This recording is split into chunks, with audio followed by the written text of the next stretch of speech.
capítulo 1 de la primera carta de San Pablo a los Corintios. Verso 1, Pablo, llamado a ser apóstol de Jesucristo por la voluntad de Dios, y el hermano Sóstenes. A la iglesia de Dios que está en Corinto, a los santificados en Cristo Jesús, llamado a ser santos con todos los que en cualquier lugar invocan el nombre de nuestro Señor Jesucristo, Señor de ellos y nuestro. Gracia y paz a vosotros, de Dios nuestro Padre y del Señor Jesucristo. Gracias doy a mi Dios siempre por vosotros, por la gracia de Dios que os fue dada en Cristo Jesús. Porque en todas las cosas fuisteis enriquecidos en Él, en toda palabra y en toda ciencia, así como el testimonio acerca de Cristo ha sido confirmado en vosotros, de tal manera que nada os falta en ningún don, esperando la manifestación de nuestro Señor Jesucristo, el cual también os confirmará,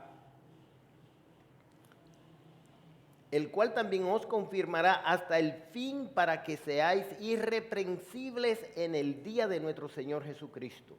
Fiel es Dios, por el cual fuiste llamado a la comunión con su Hijo Jesucristo, nuestro Señor. En esta porción, el apóstol Pablo, inspirado por el Espíritu Santo, levanta nuestra mirada para que aprovechemos a ver a la iglesia con los ojos de Dios. El apóstol se dirige a una iglesia que él fundó en los años, se dice, de 51-52 después de Cristo. En el segundo viaje misionero, que comienza en el capítulo 16, específicamente ya el final del 15 y en el 16 del libro de los Hechos, y en el capítulo 18 tenemos la llegada de San Pablo a Corinto. Y en esta porción uno encuentra algunas lecciones que pudiera sacar algún beneficio provechoso. En primer lugar, nosotros vamos a considerar el carácter soberano y providencial de Dios en la fundación de una iglesia. En segundo lugar, vamos a considerar también la iglesia como propiedad de Dios. En tercer lugar, vamos a considerar la eficacia del evangelio operando en los creyentes que forman la iglesia. Y en cuarto y último lugar, la esperanza gloriosa de la iglesia. Vamos a tomar esa perspectiva para que podamos pensar hacia dónde nos dirigimos. Corinto. Yo le pedí a Joan a ver si me podía poner algo del mapa. Ese istmo o terreno que forma una península, que usted ve ahí, dos mares, ahí estaba Corinto, una ciudad de vital importancia en el desarrollo económico de aquella época, porque las embarcaciones que venían de un lado de un continente a otro tenían que dar la vuelta 400 kilómetros, dicen algunos, que decían los marineros que el que iba a hacer esa travesía debía primero firmar su testamento. Entonces las embarcaciones llegaban ahí, a ese istmo, aproximadamente de 6 a 7 kilómetros, y entonces había la posibilidad de cruzar la embarcación sobre rodillos.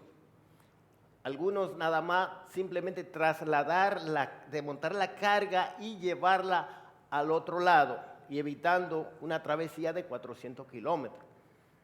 Eso daba lugar a que hubiera un dinámico comercio, porque toda la cultura greco-romana convergían ahí en Corinto. Y esa era una ciudad populosa, muy comercial, y como tenía un vínculo con todas la sociedad de entonces, de alrededor, entonces eso era propicio para esparcir toda clase de filosofía. Ahí estaba el apóstol Pablo, que llega desde Atenas. Y él llega después de recorrer Filipos, Tesalónica, Berea, llega a Atenas. En cada lugar de eso él deja comunidad de creyentes. Donde menos dejó fue en Atenas, llamada la cuna de la civilización del mundo de entonces. Ahí él discutió con los epicúreos, con los estoicos, y fue llevado al Areópago, donde le oyeron pensando que predicaba nuevos dioses. Al Dios no conocido le predicó el apóstol Pablo. Tuvo poco convertido, pero se convirtieron Dionisio el Areopagita, una mujer llamada Dámaris, entre otros. De ahí él sale a Corinto y llega en capítulo 18 y dice que allá se encuentra con Priscila y Aquila, su mujer. Como eran del mismo oficio, se juntó con ellos. El oficio era hacer tienda o curtidor, dicen algunos, es decir, trabajaba en pieles, o algunos piensan que era tela de silicio, donde él nació. Y ahí está el apóstol Pablo. Esa ciudad, en la ciudad de Corinto. Corinto tenía toda clase de filosofía. El apóstol Pablo lo destaca en el capítulo 2 de la primera carta, cuando él dice, me propuse no saber cosa alguna cuando estaba entre ustedes, sino solamente Cristo y a este crucificado. Es decir, yo no fui con sabiduría de palabra, yo no me entretuve ni fui llamado a la atención porque ustedes esperaban alguna filosofía nueva. No, ni yo me distraje con nada de lo que ustedes creen. Yo le expuse a Cristo y estuve entre vosotros con temor y temblor. Esa es la descripción que da el apóstol Pablo en el capítulo 2. Dicen todos los historiadores y los intérpretes de las Escrituras que en Corinto había un templo de Afrodita que tenía 1000 sacerdotisas cuyo culto al dios Venus era la prostitución. Eso era un rito de adoración. Imaginémonos, hoy nosotros conocemos los términos que vienen de Afrodita. Se habla de cosas afrodisíacas. Ya ustedes saben para qué sirven. Y se le tributaba culto al dios Venus, que los médicos saben mucho de eso porque tienen que lidiar con las enfermedades venéreas que vienen de ahí. Es decir, el culto principal que tenía esta ciudad era la prostitución, desde donde se acuñó el término corintianizar, que era decir, depravarse. Este Corintio, eso era algo despectivo. Y el apóstol Pablo está en Corinto y hubo un tumulto de oposición entre los judíos cuando se convirtieron mucha gente y querían impedirle la predicación.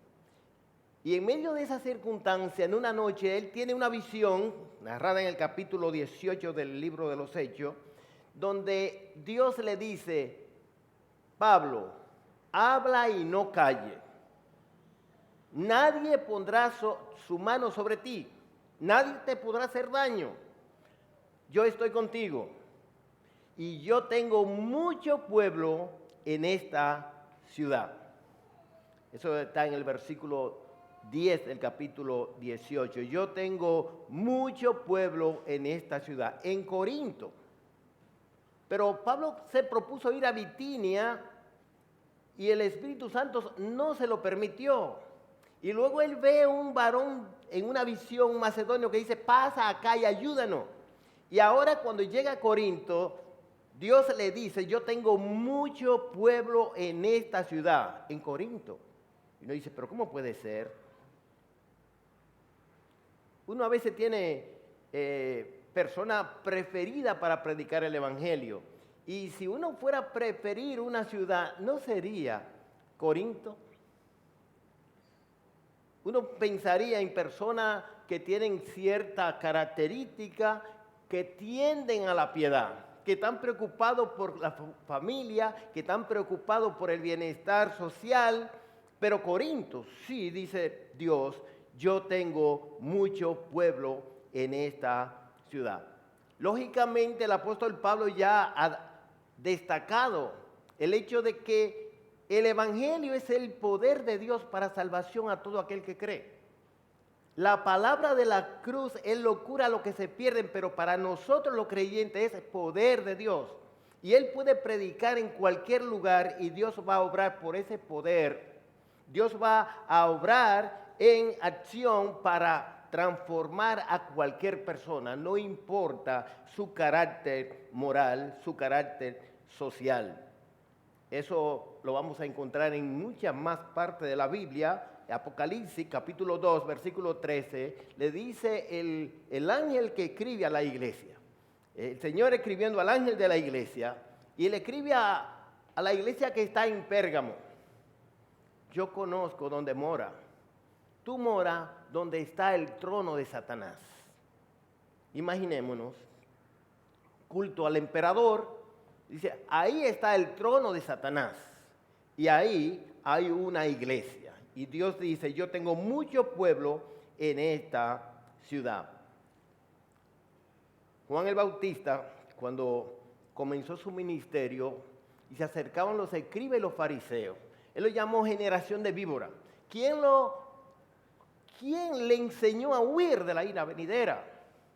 No comiencen a decir, nosotros somos linaje de Abraham, porque de cierto Dios puede levantar linaje a Abraham aún de esta piedra. Es decir, ustedes se mofan de ser la descendencia del padre de la fe. Sin embargo, ustedes lo que son es una generación de víbora. Y Dios puede levantar descendencia a Abraham aún de esta piedra. De lo más vil y despreciable en la sociedad, Dios puede hacer una iglesia con la gracia del Evangelio. Imaginémonos, el apóstol Pablo cuando habla de la iglesia, a Timoteo le dice, esto te escribo para que sepa cómo debes conducirte en la casa de Dios, que es la iglesia del Dios viviente. Capítulo 3, versículo 14 de la primera carta. El versículo 15 dice que es columna y baluarte de la verdad. Es decir, la iglesia del Dios viviente, columna y baluarte de la verdad. En Efesios el apóstol Pablo habla en el capítulo 3 de uno de los ministerios de la iglesia, y él dice, para dar a conocer en las ciudades celestiales las abundantes riquezas de la gracia de Dios. Es decir, que aún los ángeles tienen que aprender del ministerio de la iglesia y que Dios va a magnificar siempre su gracia, su gloria en cualquier lugar, destacando su poder transformador.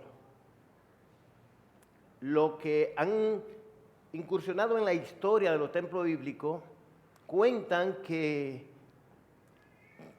Duncan M. Reed, allá en Puerto Plata, el misionero que toda la costa norte permeó de iglesia, él vio en una revista misionera que decía, joven, República Dominicana te necesita. Y él entendió que Dios lo llamaba. Y él vino a República Dominicana y ya nosotros conocemos que ninguna región en la República Dominicana tiene más iglesias, templo bíblico, que la costa norte, porque su ministerio fue centrado allí, tomando a Samaná como punto de referencia y la ciudad de Puerto Plata. Un milagro Dios hizo soberanamente con Mr. Reed, la realidad de iglesia en un pueblo pagano.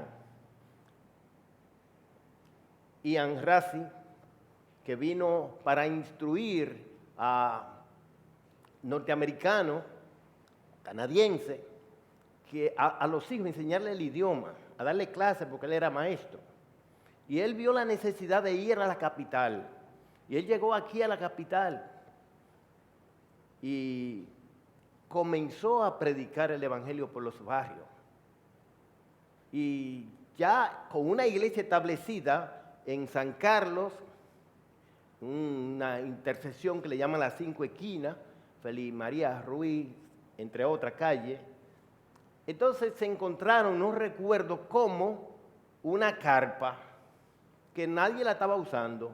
Y agarraron esa carpa y la colocaron en un solar vacío en lo que hoy es Villa Juana y comenzaron a dar culto ahí, en la carpa.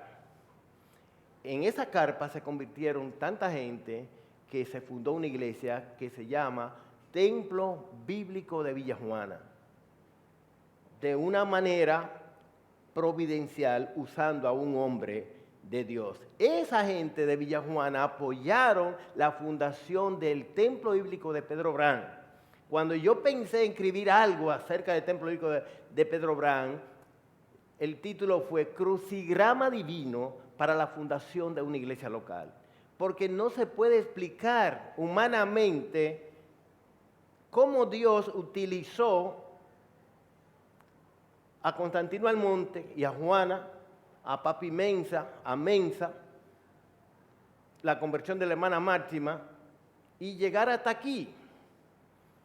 Yo no puedo dar testimonio con toda seguridad, pero siempre Constantino ha dicho que aquí en la casita que nosotros compramos, primeramente alquilada, había un centro de prostitución.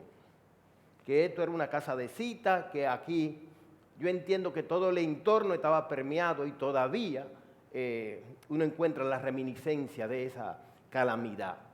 Pero aquí Dios levantó una iglesia de una manera soberana, de una manera providencial, sin ningún tipo de explicación humana, que nadie se jacte en la presencia de Dios. Nosotros nos fajamos, nosotros hemos hecho esto, nosotros hicimos lo otro. No, todo de gracia. Hoy tenemos un centro de desarrollo que ha sido reconocido en todo el país por brillar con la excelencia. Y yo puedo decirlo porque hemos recibido ese testimonio. Pero al principio no era así. Era en una capillita cayéndose, que cuando venía el personal de compasión, dice, pastor, pero no podemos operar así. Digo, bueno, ¿qué vamos a hacer? No tenemos otra cosa.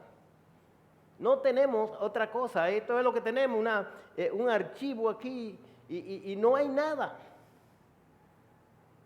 Con la capillita cayéndose, hasta que el Señor nos puso en el corazón alquilar la casa del lado. Pero el Señor ha obrado, dando testimonio con su gracia, haciendo efectivo el progreso del Evangelio. Dios en su gracia soberana determinó establecer su iglesia en esta comunidad. Usted y yo debemos alabarle por eso, honrarle y expresar gratitud, porque Dios pensó en su gracia para favorecer a una comunidad que se llama Pedro Brán. La iglesia es de Dios, dice el versículo 2 de esta carta. Pablo, llamado a ser apóstol, versículo 1, de Jesucristo por la voluntad de Dios, es decir, no fue un capricho de San Pablo, y el hermano Sóstenes, quien le acompañaba en ese momento, a la iglesia de Dios que está en Corinto. La iglesia de Dios en Corinto. No uno hallaría bien, una iglesia de Dios en Filipos. Excelente. Una iglesia de Dios en Tesalónica, la iglesia que debemos ser, interpreta a Mauri Castillo. Una iglesia modelo. Pero en Corinto, Pablo, tú estás diciendo que eso es una iglesia.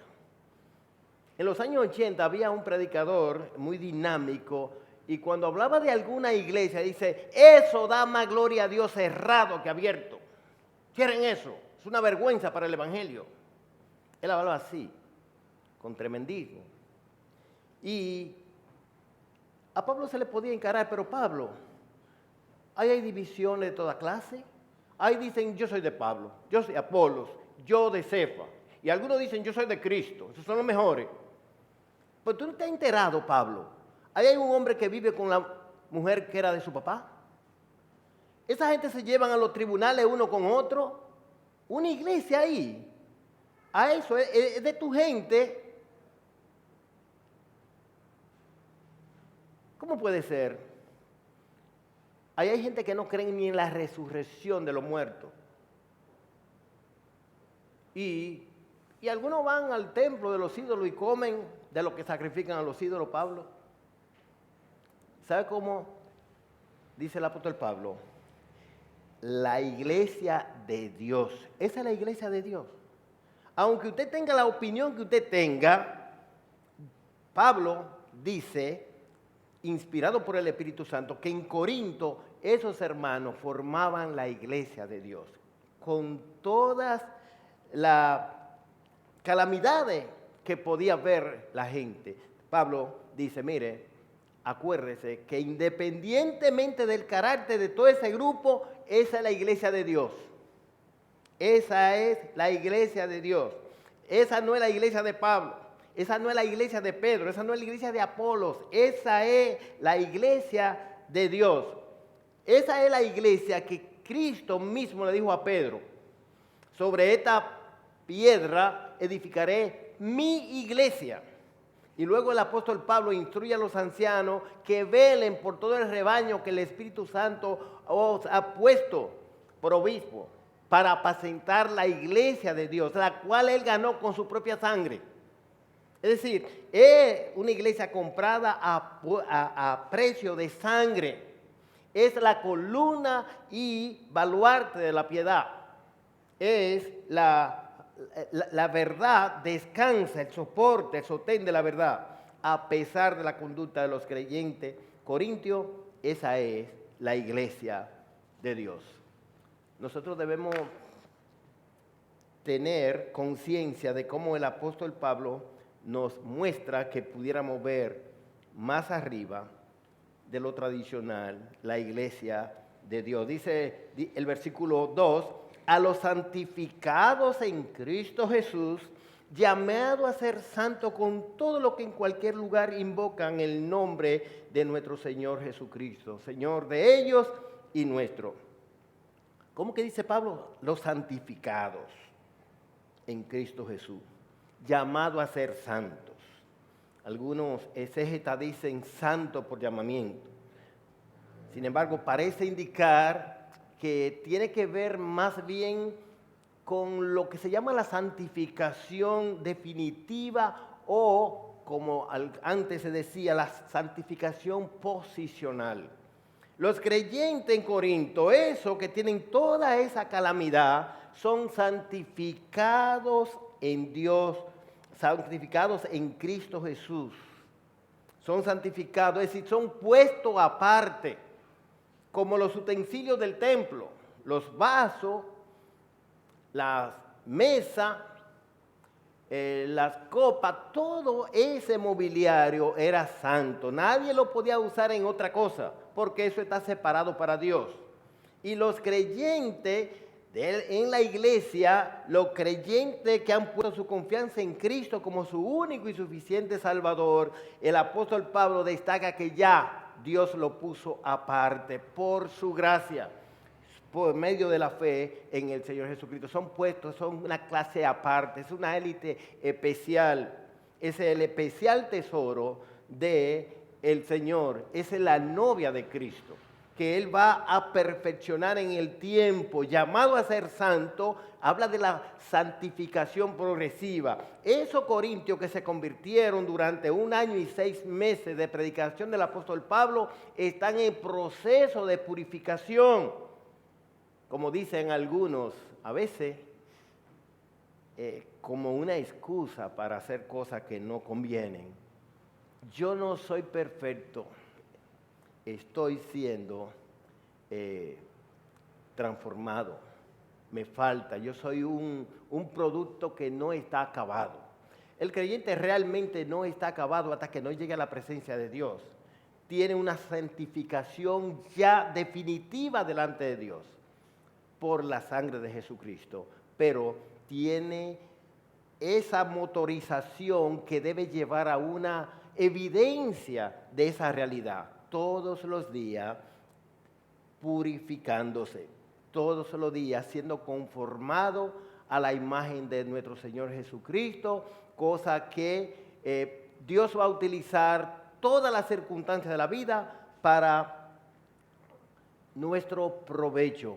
A los que a Dios aman, todas las cosas le ayudan a bien. Esto es a lo que conforme a su propósito son llamados. Es decir, en ese propósito de santificación es que el apóstol Pablo está hablando a los romanos. Es decir, esa eficacia del evangelio operando, el apóstol da gracia. Él dice, santificados en Cristo Jesús, llamando a los creyentes a ser santos, separados para Dios y progresivamente progresando. Y sigue diciendo, el versículo 3, gracia y paz a vosotros de Dios nuestro Padre y del Señor Jesucristo. Es decir, esto uno lo ve simple y llanamente como una salutación en toda la carta del apóstol Pablo. Gracia y paz, dicen algunos, la gracia era el saludo de los griegos, la paz, shalom, es de los judíos, pero eso tiene más implicaciones. Está hablando de que todos los creyentes en Cristo, los que formamos la iglesia, somos el recipiente de todas las cosas buenas de parte de Dios. Todo don perfecto, toda buena dádiva desciende de lo alto del Padre de la luz, en el cual no hay mudanza ni sombra de variación. Está hablando de que el creyente es recipiente de todas las bendiciones de Dios. Y sigue diciendo en el versículo 4, gracias doy a mi Dios siempre por vosotros, por la gracia de Dios que os fue dada en Cristo Jesús, porque en todas las cosas fuiste enriquecido en Él, en toda palabra y en toda ciencia. Es decir, ustedes entienden, Dios le iluminó, se lo va a decir en la segunda carta, capítulo 4, verso 4, el Dios que creó de las tinieblas la luz, hizo que apareciera, es el que resplandeció en vuestros corazones. El hombre natural no percibe las cosas que son del Espíritu de Dios. Para él son locura, no la puede entender, se han de discernir espiritualmente. Es decir, Dios iluminó en toda ciencia y en toda palabra. Ellos tenían la capacidad de entenderla y también de enseñarla. Así como el testimonio acerca de Cristo ha sido confirmado en vosotros, de tal manera que nada os falta en ningún don, esperando la manifestación de nuestro Señor Jesucristo. Los corintios, a pesar de toda la idiosincrasia de su vida, era una iglesia que exhibía todos los dones espirituales necesarios para edificar a una iglesia. Y el apóstol Pablo está diciendo, miren, Dios está dando muestra, confirmando que ustedes tienen todos los dones necesarios para el progreso del evangelio, para edificarse mutuamente. Toda la gracia divina está a su disposición. Y cuando usted encuentra muchos dones descritos de una manera amplia, usted va a la 1 Corintios capítulo 12. Y ahí están el apóstol, el profeta, el que habla lenguas, el que tiene discernimiento de lenguas. Es decir, usted encuentra esa gama de dones. Ellos lo tenían muy mal administrado y con malas actitudes, y por eso el apóstol Pablo le escribe el capítulo 13. ¿Cuál es la prioridad? Es el amor, no las acciones de servicio que ellos daban, sino las motivaciones para servir. Esa gente podían evidenciar, según el apóstol Pablo, la eficacia del evangelio es operando en ellos. Nosotros tenemos que levantar nuestra vista y ver a la iglesia como la iglesia de Dios, que soberanamente Él estableció en cualquier comunidad. Debemos aprender a valorarla como su iglesia. y aprender a ver cómo está operando, trabajando eficazmente el Evangelio, santificando en el tiempo a los creyentes. En último lugar, dice el versículo 8, el cual también os confirmará hasta el fin para que seáis irreprensibles en el día de nuestro Señor Jesucristo. Fiel es Dios por el cual fuiste llamado a la comunión con su Hijo, Jesucristo nuestro Señor. Esos corintios, a pesar de lo que vamos a ver más adelante en los demás capítulos, ellos tenían una esperanza gloriosa asegurada. Por su conducta, dice no. Por su manera de accionar, no. Por sus obras, no. Porque tenían todos los dones espirituales, no. Dice el versículo 9, fiel es Dios por el cual fuiste llamado a la comunión con su Hijo Jesucristo nuestro Señor. Es la fidelidad de Dios. El versículo 8 dice, el cual también os confirmará hasta el fin para que seáis irreprensibles en el día de nuestro Señor Jesucristo. Ahora, ustedes necesitan mucho crecimiento, mucho desarrollo. Llegará el momento en que Cristo va a aparecer y ustedes van a ser presentados irreprensibles, que nadie pueda acusar, ni Satanás va a encontrar algo de qué acusarle, porque Cristo lo va a transformar. Y esa es la verdad de toda la iglesia. Esa es la misma verdad que el apóstol Pablo le transmite a los filipenses cuando dice que nosotros esperamos la transformación de nuestro cuerpo. Nuestra ciudadanía no está aquí en la tierra, sino nosotros esperamos la ciudad que tiene fundamento, cuyo arquitecto y constructor es Dios, el cual transformará el cuerpo de la humillación nuestra al cuerpo de la imagen misma de nuestro Señor Jesucristo. Judas dice, y aquel que es poderoso para guardarnos sin caída y presentarnos sin mancha delante de su gloria con gran alegría, a Él sea la gloria y la honra. Es decir, Dios va a llevarnos de este mundo. Dios, a pesar de las adversidades, a pesar de nosotros mismos, nuestras actitudes pecaminosas, nuestras debilidades y flaquezas, Dios está trabajando. Y Él que es fiel y poderoso, Él, porque nos ha llamado a la comunión con su Hijo, va a hacer de nosotros los recipientes de la gloria del Hijo.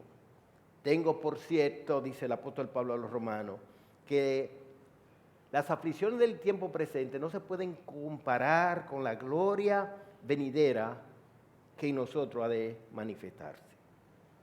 Todas estas bendiciones de las cuales la iglesia es beneficiaria están basadas en la unión con Cristo. Si usted es por lo creyente, como dice el versículo 4, gracias doy a mi Dios siempre por vosotros, por la gracia de Dios que os fue dada en Cristo Jesús. A nosotros nos es fácil, como a los periodistas, a los periódicos, encontrar algo bueno en la sociedad. Y nosotros a veces dentro de la iglesia no encontramos con tanta facilidad, con tanta ligereza, ¿por qué dar gracias por los hermanos? Nosotros no encontramos cómo enfadarnos, cómo molestarnos y pensar en el carácter de algún hermano que no está evidenciando a Cristo, ni un carácter piadoso. Eso es fácil de ver.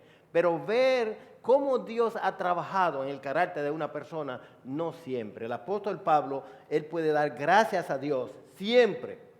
No a regañadientes, sino algo natural le sale a él, porque él está viendo la gracia de Dios que os fue dada en Cristo Jesús. Nosotros debemos elevar nuestros corazones, pensar en el hecho de que Cristo es el dueño de la iglesia. Él la compró a precio de sangre. Entonces nosotros no podemos menospreciar a la iglesia, debemos valorarla, no ser ligeros para encontrarle falta a la novia de Cristo. Es más, el apóstol Pablo advierte por inspiración divina en el capítulo 3 de esta misma carta: si alguno destruyere el templo de Dios, Dios le va a destruir a él. Es decir, meterse con la iglesia es meterse con Cristo, porque esa es la esposa de Cristo, la novia de Cristo que está desposada para ese encuentro eterno en gloria. Nosotros debemos aprender a destacar las virtudes de los demás, no a detratar hermanos, no a detratar líderes en menoscabo de la iglesia, no a menospreciar ministerio. No, no me han puesto nada, pues yo no hago nada. Nosotros tenemos que aprender a valorar la iglesia en su justa dimensión. Ustedes saben que a veces yo soy medio ligero. Si un hermano me pide carta, no averiguo mucho. ¿Para dónde es que tú vas? Tú. Va para una iglesia, sí. Y si no tiene una iglesia en su cabeza, se le pongo en la cabeza: mira, esta iglesia es buena. Le he dado carta a muchísima gente. Gente que ni siquiera son del Templo Bíblico Pedro Brand, le he recomendado para que tenga una iglesia. Pero usted y yo necesitamos afianzar nuestros corazones de una manera piadosa y encontrar los beneficios que Dios ha dispuesto como iglesia, aunque esté en Corinto, aunque esté donde mora el trono de Satanás, aunque esté en Pedro Brand.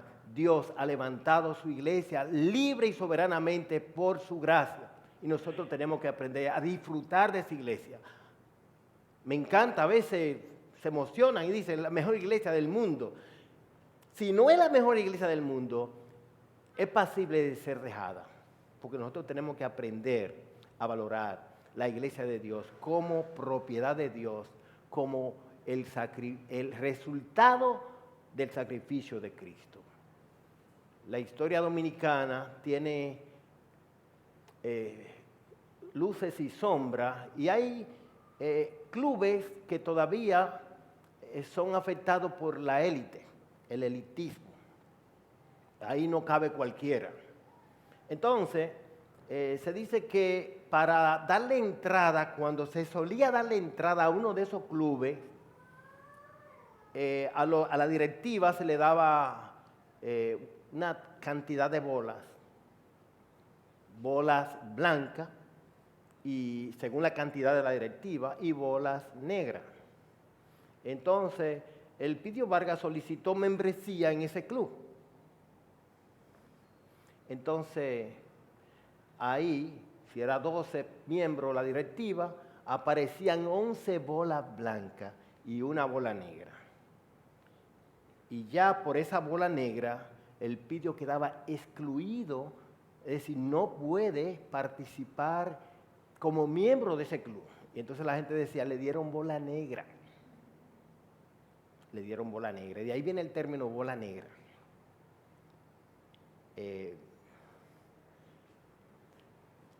La gente se lamenta, me imagino, le duele, como que le hieren su ego. Se dice que a Trujillo le dieron bola negra en muchísimos clubes de esa élite, porque él no provenía de las clases sociales que ellos aceptaban. He leído en periódicos que a ciertos peloteros profesionales de grandes ligas, multimillonarios, le han dado bola negra. No le permite, y eso a cualquiera le hiere. Miren, es una experiencia única e inolvidable.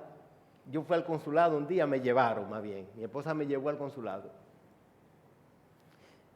Mire, créame, lo más preocupante para mí no era si yo voy para Nueva York o no voy para Nueva York. Eso no es lo que me preocupaba.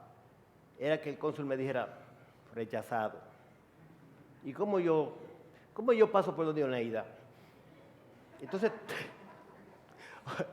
porque ella me va... entonces, con todo lo que tú pretendes y todas las cosas... O sea, ¿cómo que dicen ahora? Nadie se burla de nadie, sino que le hacen bullying. Ahora le hacen bullying. Me van a hacer bullying. Oye, no te dejaron entrar. Pero yo creía que el consulado era un cuartucho, una oficina bien, porque soy americano, los gringos se meran en todo. Entonces yo ahí junto con el oficial, él me va a entrevistar. No, Cuando yo llego ahí, que la gente de aquí me ven y oyen lo que me preguntan, y de aquí de este lado me ven, ¡ay Dios! Y que yo veo que rechazado, ¡ay Dios! Y una hermana que vino de San Francisco de Macorís está ahí y le tocó la entrevista primero que a mí y a mi esposa. Esa hermana de esos que tienen moño malo, no, malo no, que no se lo arreglan. Cuando el oficial le dijo aprobada su visa, esa mujer salió como loca. ¡Juan! Llamó a fulano, corre, me dieron la visa. Qué satisfacción. Yo creo que todavía ni Luisito Martí le quedaba chiquita. Nueva York, voy para Nueva York, me dieron la visa. Hermano, miren, nada se puede comparar aquí en esta tierra caída, maldita por el pecado, que usted sea miembro, auténticamente miembro de la iglesia, que usted tiene pasaporte visado para el cielo. Hay gente que su pasaporte visado pagan a compañías de seguridad para que se lo guarden. Su pasaporte visado para Estados Unidos. A un jovencito de Baní le dio su familia $20,000, más de $1 millón actuales, para, por fraude, irse por México en un furgón y el muchacho se mató. Ese jovencito tenía una jipeta de más de $1 millón y una motocicleta, y su familia, aparte de los $20,000, le dio cerca de $1 millón para que él se maneje en lo que va a llegar a Estados Unidos, el sueño americano. Hermanos y hermanas, nosotros es para el cielo que vamos, por la gracia de Dios. No temáis, manada pequeña, porque a vuestro Padre le ha placido daros el reino eterno, cosa que ojo no vio, ni oído oyó, ni ha subido al corazón del hombre. Vosotros sois linaje escogido, real sacerdocio, nación santa, pueblo adquirido por Dios, para que anunciéis las virtudes de aquel que os llamó de la tiniebla a su luz admirable. No se puede comparar nada aquí en este planeta con la gloria que aguardamos los creyentes.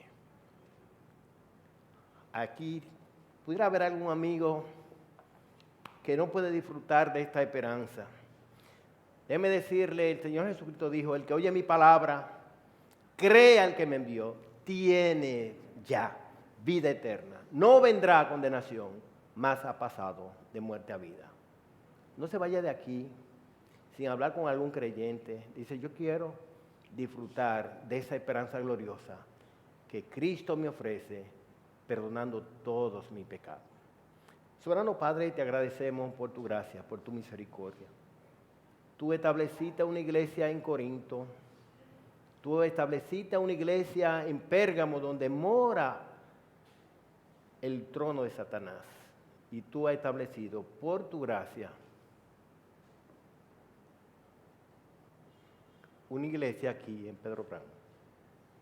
Nosotros ni siquiera podemos imaginarnos la trascendencia del privilegio, de la bendición que esto implica para nuestra vida. No simplemente nuestra vida presente, sino la garantía de una eterna felicidad en la morada celestial. Ayúdanos a valorar esto, Señor, con fidelidad, con reverencia, con servicio.